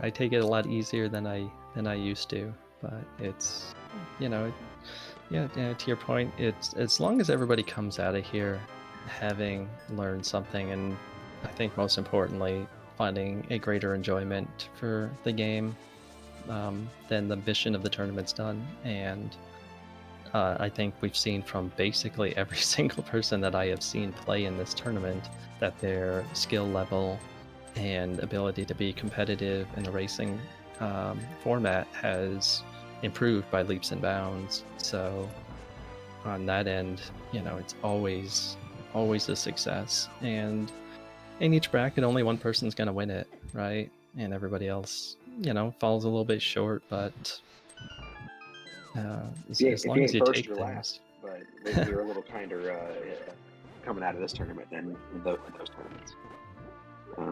Meanwhile, we got a small key in Hope Room, so we carried on to the right side to see if we get lucky with our big key over here. And yeah, we did DM, so gutted all the style post room. Don't even need to pick up this pot key at this point because I'm pretty sure Scanlor had 5 small keys on his tracker at one point and has them again. You don't get to see 5 small keys on the GT tracker outside a key drop shuffle that often. Yeah, my bad. I missed the picking up of those first 4. So I like that. I mean, it's an interesting play. A lot of ways to route GT, but a quick DM back to the right side is an interesting one. Yeah, I know that there are like very slight routes that are a bit more efficient than others, but really pretty much as long as you aren't being hyper inefficient and like bouncing back and forth to each side of the of GT after one room, you're gonna be fine. I tend to be a hope room. If it's a small key, we go to compass, and otherwise we go left. So we've seen 5, 6, 7, 8, 9, 10, 11. Is this 12 coming up here? I believe, yes, that was 12. Well, okay. Or do we count the torch? That'd be 5 with the torch. The torch, 6, 7, the torch counts. 11. That was 13 then that we just saw. I don't get the argument that you have to get the torch item. If you see the torch item, it counts. Quite. No, yeah. If you It was 15, I think. If anyone guessed 15, someone double check my math. But I did take AP Calculus, so I think I can count to 15. He said with confidence. We had a 14, so 14 is the winner. Well done, 14. Let's see if we can find that person so we can give them their unlimited supply of... Oh, it was the very first guess. Mordecai84. Thank you, Mordecai84, for your winning guess out the gate. Okay, Cold Stare down on Centroid's side. This is going to be crystal number 7, but Scanlor on the climb is very low on magic. Does have 4 bottles, and I do not remember what is in them. There's discussion about that in the chat, but you'd hope that there's at least 1 potion in there. Chat, help us out. Did Scanlor go and fill up? I mean, how much money do they have? They found some money, so they must have gone in. Okay, there's a blue, and it's getting popped now.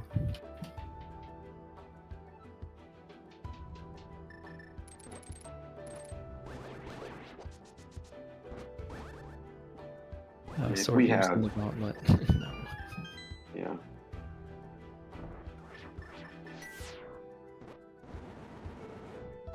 That is a very bright ether.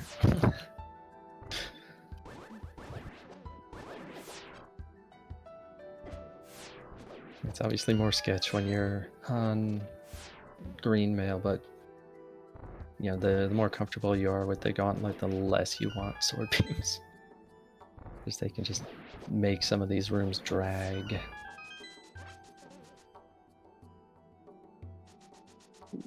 Pretty solid gauntlet, all things considered. Can be a wide range of outcomes with the gauntlet, the RNGs you can be given.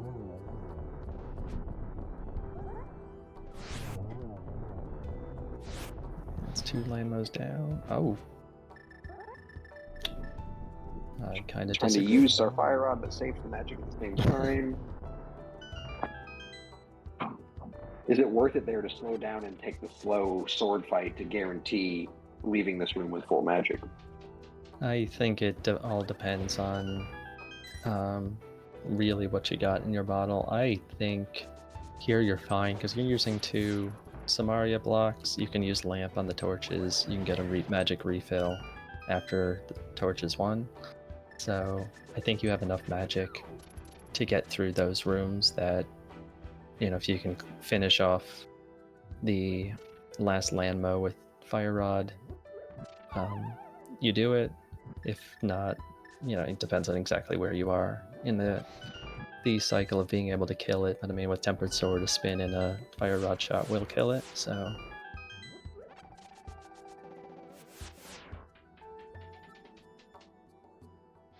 I mean, obviously you can fall and die to gain it, but that torch room feels like the last, because you get that, you know, there's 2 big magic refills after that, and even if you fall in that 4 torch room, you can just climb back right back up the stairs. So kind of a sigh of relief once you get past that, the first of the 4 torch rooms.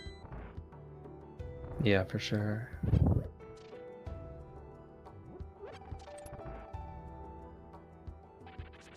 I'm gonna have to steal that bonk strat in that bomb room. I've not seen that one personally.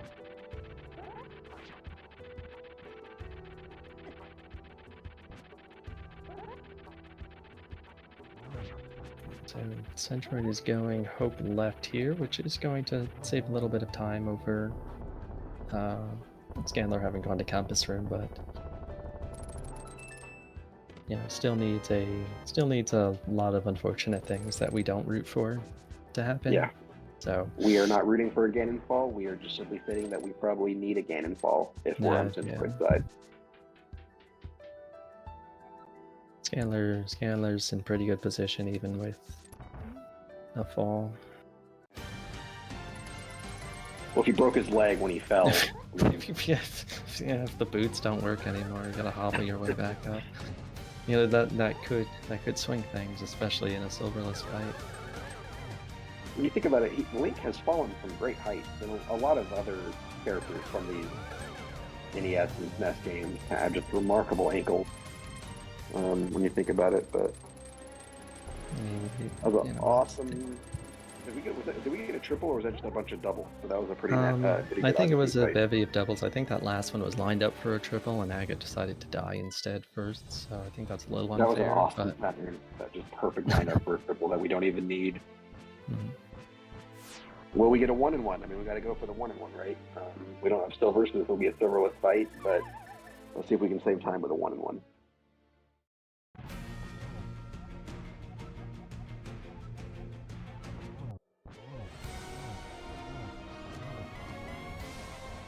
Oh no, that's perfect setup for the scuffed 1-1. Alright, this is not bad. If you can get that spin in, like, are you in mine? Okay, it was in the last phase. If you go to the top right corner here, you can spin safely. Fortunately, Scanlor's also found the spot directly behind Ganon. That's not going to get affected. Bounce him after sword swipes. But... So we got a 2-cycle phase 1 and a 1-cycle phase 2. Yep, he does have one more potion. I think that that's a good usage right there. I don't know if he has any more. He's cycling through the menu pretty quickly, but Torch green glitch veil really would... important now. Obviously, Yeah, if absolutely. we get the torch glitch and have lamp, we're fine. But if we miss it, it's a little more uncomfortable. Yeah, very much so. And then you're really gonna have to nurse that Ganon fight, even if you do, even if he has another potion. Light World arrows, you say?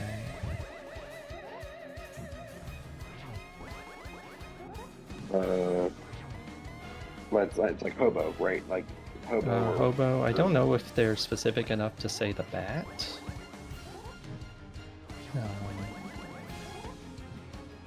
In entrance mode, the hint, if it was on the bat, would say with the bat. Yeah, there's not very many places in the Light World that are left. So, we also never found powder. No problem executing the torch glitch. I mean, after all, you can spam it as long as you bait the bat correctly. But oh no! Oh no! Scanlor had that fight measured up really well, and unfortunately poked Ganon into a fall at the top of the screen.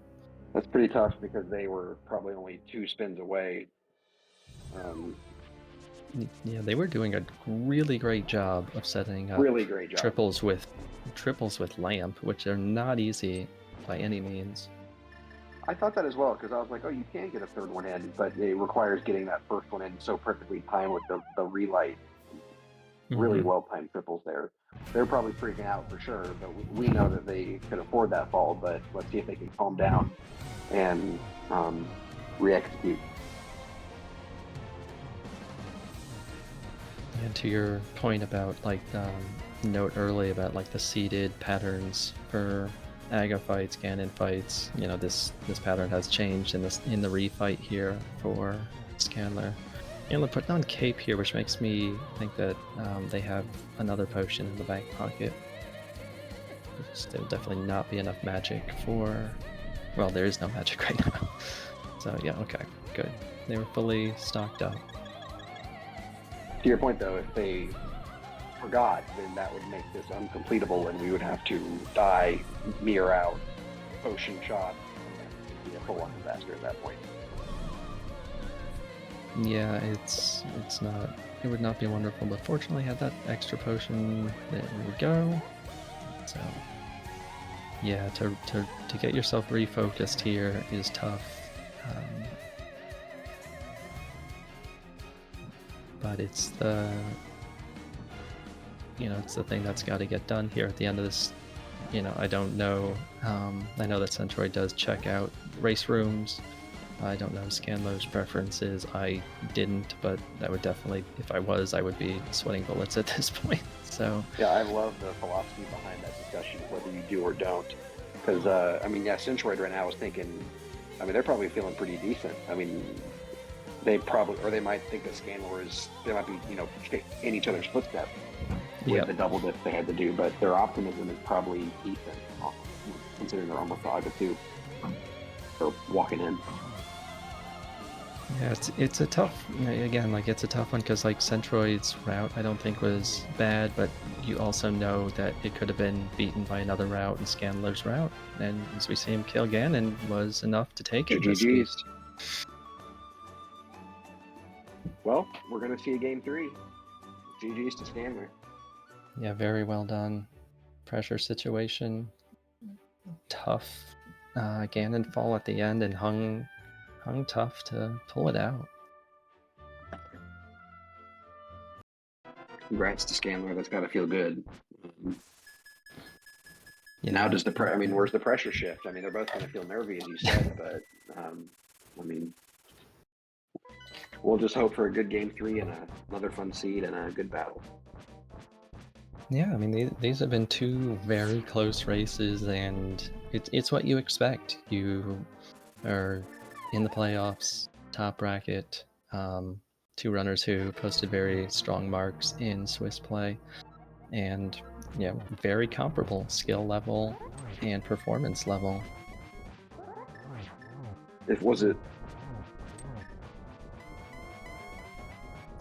And if I recall, it was kind of a coin flip, right? It was like Smith Chain versus Turtle Rock or something.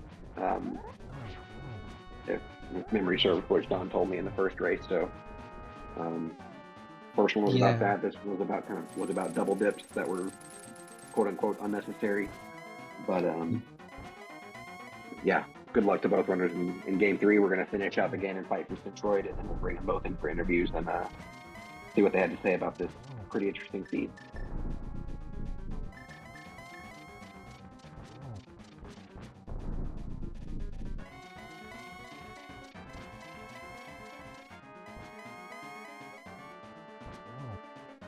And maybe Sean can spoiler log for us the silvers. I'm going to guess Hobo. Well, it wasn't a race. It was a race seed, so it probably doesn't have a spoiler log. Oh well, that shows me. I'm a mentee, not a person of intelligence. Or with that's not. No, it doesn't work that way. Well. We all. Okay, fine. So it doesn't exist. Like literally, no one in the world possesses the ability to uncover where the arrows were. Only Gamachu, but that's a different story. Is that a luck box joke or? That's a the bird in the background joke. I was thinking. I mean, I know it's all in good fun because Gam is one of the best in the world, but the best are also the luckiest. I guess it feels like sometimes, right? Yeah, you can make your own luck, and that is really just an unlucky. Speaking of luck, no, Centroid got sniped by bats toward the end of this Ganon fight, so that doesn't feel great either. To your point, they are a race time open player, so they know they. Yeah, at least want to finish the seed, but at least in some of the seeds that we ran together during Swiss, perhaps the focus might change in the playoffs. You noted earlier, people have different philosophies. For me, I don't find it beneficial to have the race room open. So I let the chips fall where they may, especially if it's a one-on-one situation. I mean, if my opponent's done, then it doesn't really do anything. But if I'm playing like a mode like cross keys, I want to continue trying to make the decisions to learn from it. So. Is that your mode of preference at the moment? Yeah, that's for the most part. That's all I play. But Sean hinted at that if there kind of being almost a movement. Maybe that's too strong of a word, but the community as a whole is embracing the cross keys. Is that right? Yeah, it's really built. I think over the last few years, it was fairly popular, but I think it's become a little bit more widespread. And I also think, though, that there's been a sort of the Gomo podcast actually ran a cross keys mentor tournament a couple years ago that was helping players get to learn the mode better, and there's a lot of great resources. So I mean, all modes are fun. You can everybody has their own preferences, and that's awesome. And they're fun to learn. There's always people to learn from, which is really great. What the Centroid is that out there on the research don't pig to win. So even if they have lost, we still don't want the pig to win. So and again, stand by once the pig is dead, we'll bring both runners in for interviews.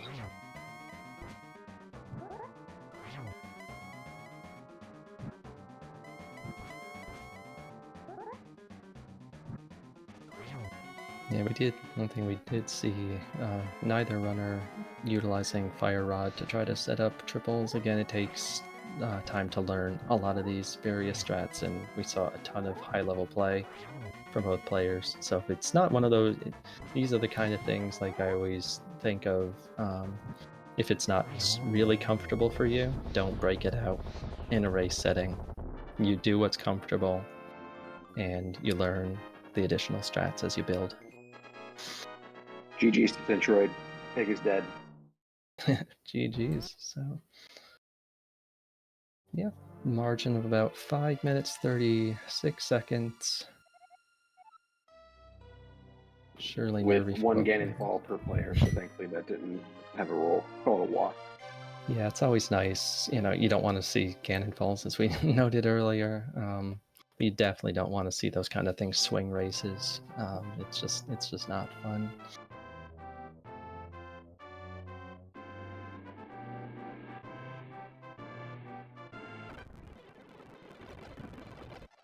All right, we are joined here in the booth by the winner of today's race, Scanlor. GG, Scanlor. GG, Scanlor. Thank you. That was quite the seed. Well, I'm just curious at the very start. I mean, were you feeling the nerves? Obviously, it was a must-win for you and not Centroid. Were you going into it feeling confident, or were you ready to rock no matter what? I mean, I think I was ready. I mean, I know.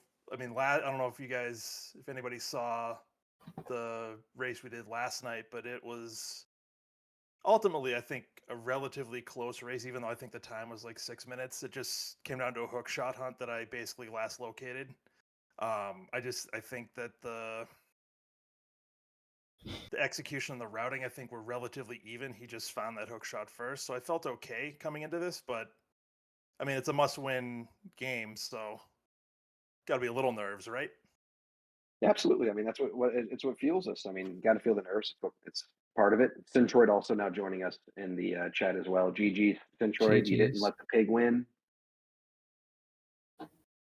GG, Centroid. That was a rough one.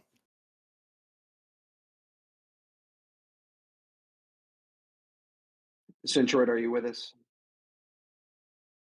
Might just be taking a second to get the clip. I guess Scanner, take us through the. I mean, where do you want to start first? What did you? I mean, you did not. It largely came down to the fact that Centroid double dipped several dungeons, with the critical moment being that you went to escape and got your lamp and bow before going to the east, and they did not. And so that was kind of one of the big divergences, not divergences, but just kind of the critical junctions. Yeah, that was pretty fortunate because I fat fingered and mirrored out right before I pulled the bow out of Dark Cross, and I almost left it, but I was like, you know what, I should probably check it and just clear the area. And luckily I did, and then it ended up being the bow that let me do Pod Eastern in one go, which was nice. Yeah, props for not leaving that behind, because you probably wouldn't have gone back. And then it also looked like you screen transitioned away before you came back, just to mirror to the escape to begin with. And so you props for going back. And it looks like with Centroid, are you here with us? Yes. Are you able to hear me? Yes, we can hear Yes. you now. GG's. Cool. GG's. GG's to GG's. Go ahead, Arya. Yeah, so Centra, I don't know if you were able to hear, but like this was a very close race, but the main point of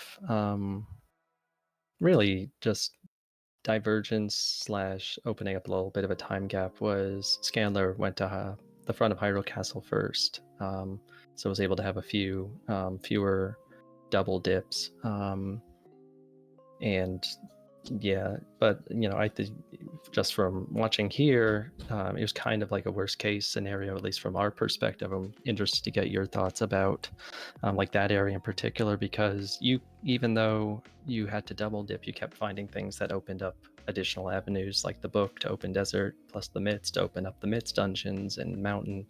How was that section of the seed in particular feeling to you as you were playing through it? Yeah, I definitely left the escape behind because we got really early Dark World access, and part of me was thinking, hey, maybe I should just keep doing Sphere Zero part of me was thinking, why don't I just hold off for better mobility? Because I think we got a mirror early too, right? So I was thinking, what can I link together? Like, I linked, Pod and Eastern together, and tried to link the Pyramid and Escape together. I was kind of holding off for, trying to be as efficient as possible. I think if those boots were anywhere else, my choice would have been good, but yeah, not getting those boots and the lamp until later definitely hurt. But on the other hand, like the way I went, I was trying to check that early Dark World spheres, and I was getting swords, and I was getting other stuff. So it was like, I wasn't sure what to do. Like, I didn't really have much in the way of offense either. So there was just a lot of choices to be made, and I don't know. I also think maybe I spent way too long linking overworld stuff together, but I'm honestly not sure what the right call would have been.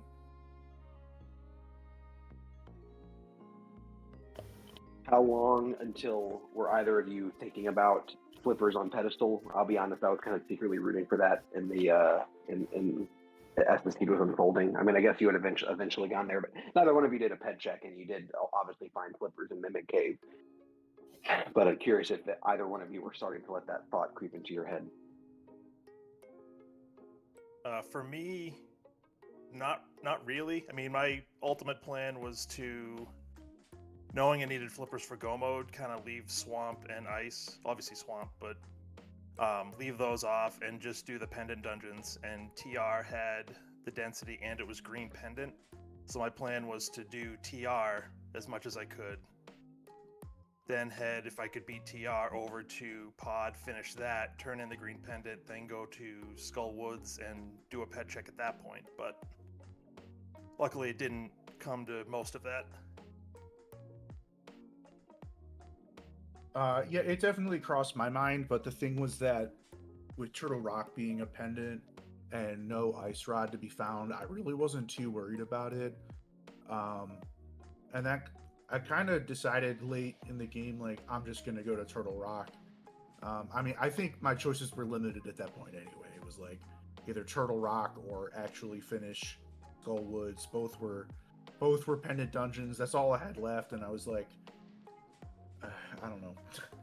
Neither one of you killed Helmasaur. We were wondering if that might have reared its head, but it ended up not being a big deal because you both left. I was wondering if either one of you would when you were there the first time, since it was probably going to be a last locator close to it if you left, but did not factor into the seed. Yeah, I was trying not to think about it. Sorry, go ahead. No, that was the next place I was going after TR, was to go kill Helma. But at the time, there was so many things to check that I didn't feel that bad about leaving it behind at that point.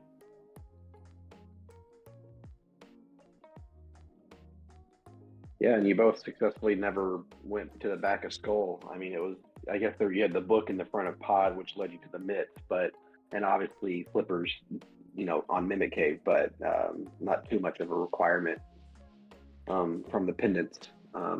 But I thought it was, as Scanlor was saying, Centroid, before you joined, that the execution was pretty tight in the first one and came down to, what was it, a hook shot that you guys were looking for?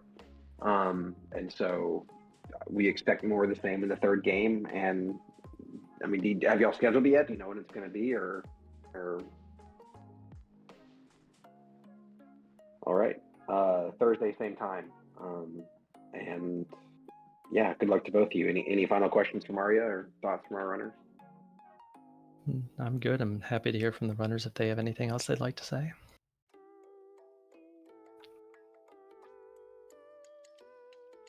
Nothing else really from me. I just want to say thank you for the restream and the comms and the tracking. Thank you so much. Yeah, I mean, it was just kind of like a weird seed, and I'll definitely have to think about this one moving forward. It was just a weird order, but it is what it is, Yeah, I mean, I want to echo Centroid's thanks to the Restream crew. Appreciate it. Hopefully we put on a good show for everybody. And yeah, I mean, we'll come back and do this again tomorrow night, winner take all. It's going to be fun. All right. Well, good luck to both of you. Arya, pleasure doing commentary with you. Centipede, thanks for tracking. Sean, thanks for restreaming. And I guess we'll sign off here. Go Mode Podcast 2025 Midget Tournament. Good luck, Game 3 tomorrow. Signing off. Take care, guys.